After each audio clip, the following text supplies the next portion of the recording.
আসসালামু আলাইকুম। মালয়েশিয়ায় জনশক্তি রপ্তানিতে স্ববিরোধী তদন্ত সিআইডির।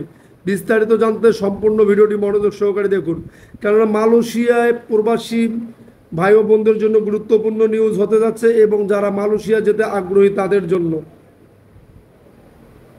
মালয়েশিয়ায় জনশক্তি রপ্তানিকে কেন্দ্র করে ফের অচল অবস্থা তৈরি হয়েছে। 2022 সাল থেকে 2024 সালের 31শে মে পর্যন্ত 4,80,000 শ্রমিক পাঠানোর ঘটনায় অর্থ ও মানব পাচারের অভিযোগে কয়েক ব্যবসায়ীর বিরুদ্ধে কয়েকটি মামলা হয়েছে।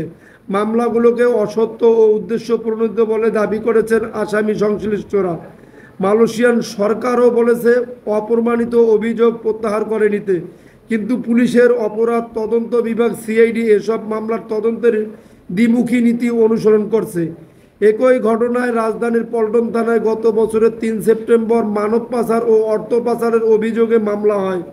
অভিযোগের প্রমাণ না পেয়ে সিআইডি সব আসামিকে অব্যাহতি দিয়ে চূড়ান্ত প্রতিবেদন দিয়েছে এবং আদালত তা গ্রহণ করেছে। সেখানে বলা হয়েছে এজেন্সিগুলো সরকার নির্ধারিত ফি নিয়েছে, চাঁদাবাজি বা মানব পাচারের কোনো ঘটনা ঘটেনি।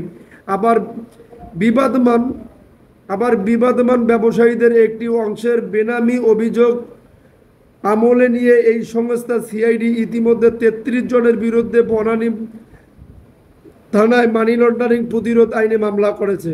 আরও মামলার প্রস্তুতি নিচ্ছে। এসব মামলা নিয়ে দেশে বিদেশে চাঞ্চল্যকর তথ্য তৈরি হয়েছে।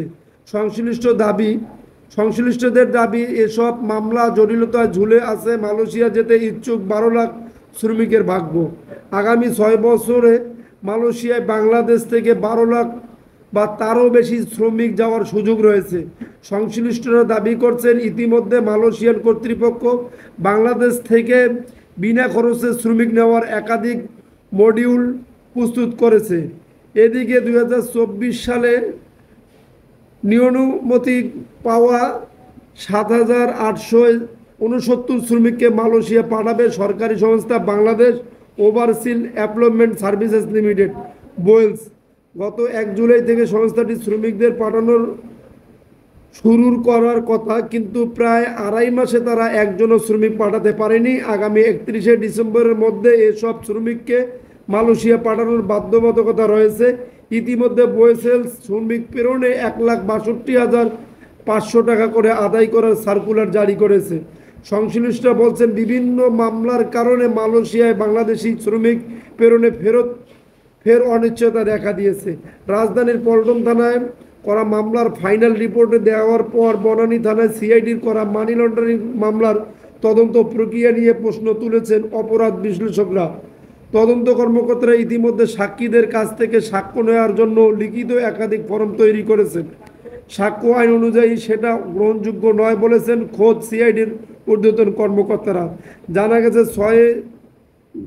গেছে গত 6 এপ্রিল মালয়েশিয়ার মানব সম্পদ মন্ত্রণালয় থেকে প্রবাসী কল্যাণ উপদেষ্টা ডক্টর আসিফ নজরুল ইসলাম পাঠানো চিঠিতে মালয়েশিয়া 2022 সাল থেকে 24 সালের 31শে মে পর্যন্ত শ্রমিক নিয়োগে অপ্রমাণিত ও হয়রানিমূলক অভিযোগ প্রত্যাহার করে নিতে অনুরোধ জানায়। বিষয়টি নিয়ে দেশের যৌথ ওয়ার্কিং কমিটির সভায় বিশদ আলোচনা হয়। পরে গত আগস্ট মাসে প্রবাসী কল্যাণ সচিব ডক্টর নেয়ামত উল্লাহ মালয়েশিয়ার মানব সম্পদ মন্ত্রণালয়কে চিঠি দিয়ে অপ্রমাণিত ও হয়রানিমূলক অভিযোগ প্রত্যাহারের প্রতিশ্রুতি দিয়ে চিঠি দেন। ব্যবসায়ীরা জানান সরকারের পক্ষ থেকে সেই প্রতিশ্রুতি বাস্তবায়ন হয়নি। উল্টো সিআইডি নতুন করে মামলা করায় মালয়েশিয়ার শ্রমবাজার খোলা নিয়ে চরম অনিশ্চয়তা তৈরি হয়েছে। এদিকে মালয়েশিয়ার সিন্ডিকেট করে কর্মীদের কাছ থেকে চাঁদা আদায় এবং মানি লন্ডারিংয়ের অসত্যতা অভিযোগের সুষ্ঠু তদন্তপূর্বক সেটা প্রত্যাহারের অপ্রয়োজনীয় ব্যবস্থা নিতে প্রধান উপদেষ্টার বিশেষ সহকারী খোদাবক্স চৌধুরীর কাছে আবেদন করেছেন জনশক্তি রপ্তানিকারক একাধিক প্রতিষ্ঠান। আবেদনে তারা উল্লেখ করেন 2021 সালের 19শে ডিসেম্বর বাংলাদেশ ও মালয়েশিয়া সরকারের মধ্যে স্বাক্ষরিত সমঝোতা স্মারকে বাংলাদেশ থেকে সীমিত সংখ্যক এজেন্সির মাধ্যমে কর্মী নিয়োগের সিদ্ধান্ত হয়। সেই মোতাবেক বাংলাদেশ সরকার 2022 সালে 1,520টি বৈধ রিক্রুটিং এজেন্সির তালিকা মালয়েশিয়ায় পাঠায়। মালয়েশিয়া সরকার বাংলাদেশের সরকারি প্রতিষ্ঠান বোয়েলসকে সহ 101টি এজেন্সি তালিকাভুক্ত করে। চিঠিতে তারা আলো উল্লেখ করেন মালয়েশিয়া সরকার তাদের licence platform foreign works management system এর মাধ্যমে এজেন্সিগুলোকে কর্মী নিয়োগের কোটা বরাদ্দ দিয়েছিল।